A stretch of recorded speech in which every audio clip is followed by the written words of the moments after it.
What's the deal with coupons? Is it work? Can you make money? Can you get rich? The way I sell my services, yeah, 100%, absolutely. I do not offer. It's interesting. I never think about things like that. I don't think I personally have used it. I don't know. I don't think I've ever heard anyone have a conversation about, well, can you be abundance and use it?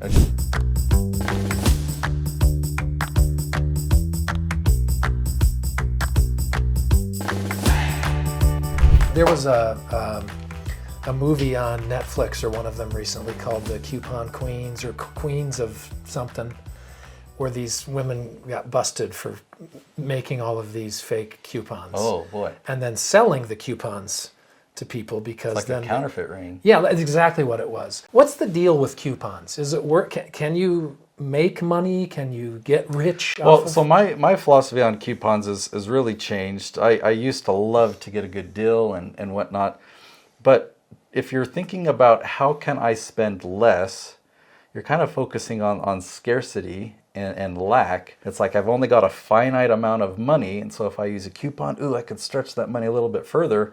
When I found that focusing on that doesn't make you wealthy. It doesn't bring you abundance. And if I think about like, you know what, I want that business to be more profitable. I want this person to be more successful. I want them to be able to, I'm going to pay them the full price that they are asking.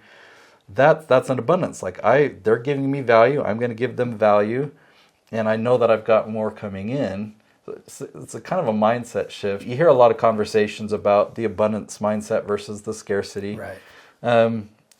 But I don't know. I don't think I've ever heard anyone have a conversation about, well, can you be abundance and use a coupon?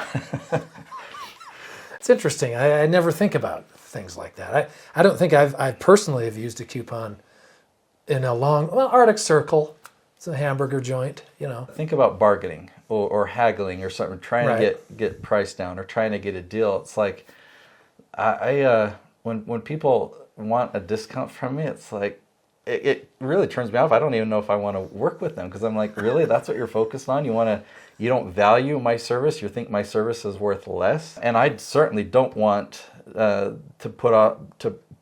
put that impression on somebody that Right. I'm buying a service from. Yeah. I really want to be with their favorite client. You know, I'm going to pay them. This is what they charge. I'm going to pay that amount. If I got a discount, are they going to discount their service? Are they going to like, oh, Nate's not a full fee client. He's going to be treated this way. Yeah, it's true. It's true. I think it's an ongoing internal debate for small business owners is how much do I discount, if at all, so that I at least continue to work. I'm a public speaker, and I've had speaker bureaus, agents say to me, Scott, how much will you speak for? Your posted rate is X, but they only have a budget for Y.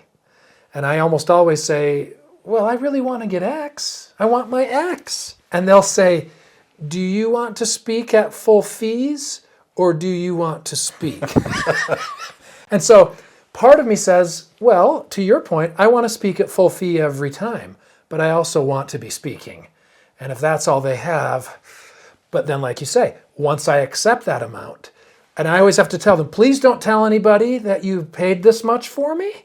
I don't want the word to get out. It's a high wire act. It's kind of a fine line to discount or not. Discount initially to get business, and then at what point do you dial it back up? So have you stayed pretty much true, especially lately, to your pricing scheme and to your value you've put on what you do? So the way I sell my services, yeah, 100%, absolutely. I do not offer discounts, and maybe I've lost clients because of that. And just to be on the integrity side of things is I don't ask for discounts.